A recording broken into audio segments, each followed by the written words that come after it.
BP के जो मरीज हैं वो खुद से ही बहुत सारी चीज़ें लेने से वैसे अवॉइड करते हैं, तो क्या नमक को समझते हैं कि नमक लेने से बीपी बढ़ता है, तो नमक के अलावा कौन सी ऐसी चीज़ें हैं जिनसे बीपी जो है वो बढ़ता है, वाकई बढ़ता है? नमक के अलावा मेरा ख्याल है नमक से भी ज़्यादा बहुत अहम चीज़ें हैं जिनसे ब्लड प्रेशर बढ़ता है, और उसमें सबसे बड़ी चीज़ है जो वो टेंशन है। अच्छा, ओके, स्ट्रेस। स्ट्रेस से जितना लोगों का ब्लड प्रेशर बढ़ता है, हम्म।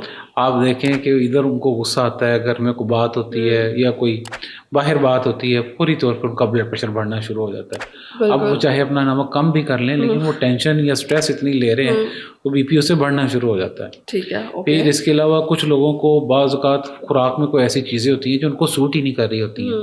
कुछ लोगों को अंडा सूट नहीं कर रहा होता, कुछ लोगों को नट्स बादाम चीज़ें सूट नहीं कर रही होती।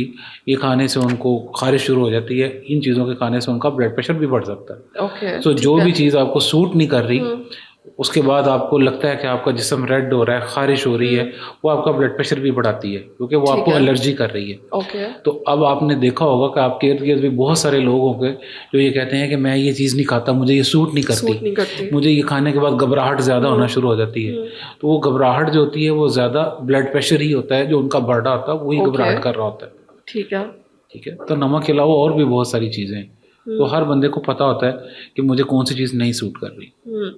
ठीक है। इसके अलावा जब लोगों का बीपी बढ़ता है तो अक्सर वो पानी का इस्तेमाल ज़्यादा करते हैं, और ऐसा एडवाइस भी किया जाता है सब लोगों के लिए, पानी का इस्तेमाल करें, बीपी लो करने में हेल्प करता है। बिल्कुल ऐसे ही है। ब्लड प्रेशर के मरीज़ों में ज़्यादा पानी नहीं, लेकिन एडिक्वेट वाटर जो कि आप रूटीन में लेते हैं, अगर आप उससे 1 आध ग्लास ज़्यादा ले लेते हैं तो ये आपको उस टाइम पे हेल्प करता है, आपको वेल हाइड्रेटेड रखता है, और ठीक है। उस टाइम पे आपको ऑन द स्पॉट ये कुछ रोल प्ले कर सकता है उसे डाउन करने के लिए। कुछ लोग का बीपी जो है वो आधी रात को सोए सोए बढ़ जाता है, और समटाइम्स उन्हें पता भी नहीं चलता, और कभी कभी जो उसके सिम्टम्स हैं वो काफ़ी ज़्यादा इंटेंस हो जाते हैं। तो ऐसी सूरत में जब रात को आपका बीपी अचानक से इस तरह बढ़ जाए तो क्या किया जा सकता है, क्या करना चाहिए?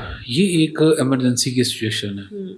आम रूटीन में ना कुछ लोग ख्वाब देखते हैं, उस ख्वाब में को ऐसी चीज़ें देख लेते हैं या कोई फेवरेबल चीज़ें नहीं होती, एकदम उठते हैं, ब्लड प्रेशर बढ़ जाता है। ठीक है। इस सूरत में इमरजेंसी बेसिस पे मैं आपको एक टिप देने लगा हूँ। उस टाइम पे जिसका भी आधी रात को ब्लड प्रेशर बढ़ गया, इससे पहले कि वो हॉस्पिटल जाए 10, 15, 20 मिनट लगेंगे। आपके पास ब्लड प्रेशर तो कुछ बाज़ केसेस में तो मिनटों का टाइम नहीं दे रहा होता, बिल्कुल। इतना तेज़ी से बढ़ जाता है। हाँ। उस सूरत में आपने लंबे और गहरे सांस लेने हैं। लंबे और गहरे सांस ऐसे लेने हैं कि आप 4 सेकंड में सांस अंदर लें, 4 सेकंड उसको रोक के रखें और फिर 4 सेकंड में उसको निकालते दें। ठीक है, इसमें ओके। जो सबसे बेहतरीन वाला पार्ट है वो निकालने वाला है। जब आपने लेना नाक से सांस और निकालना मुंह से, ठीक है। इस सूरत में आप देखेंगे कि 2 मिनट के अंदर अंदर उनका ब्लड प्रेशर 20-25 पॉइंट नीचे आ जाएगा। अच्छा, ठीक है। और साथ में अपनी ब्लड प्रेशर की गोली जो भी अगर उन्होंने अगर मिसिंग है तो वो भी ले लें, ठीक है। और अगर ब्लड प्रेशर ठीक हो गए तो फिर तो ठीक है, और सुबह अर्ली बेसिस पे आप चेक करवा सकते हैं। और इन केस अगर आपको इतना टाइम ये ज़रूर दे देगा कि आप इमरजेंसी पहुंच जाए और आपको किसी किस्म का कोई अंदेशा या कोई प्रॉब्लम ना हो, यानी ठीक कि है। आपको टाइम बाय करके दे देगी ये टेक्निक।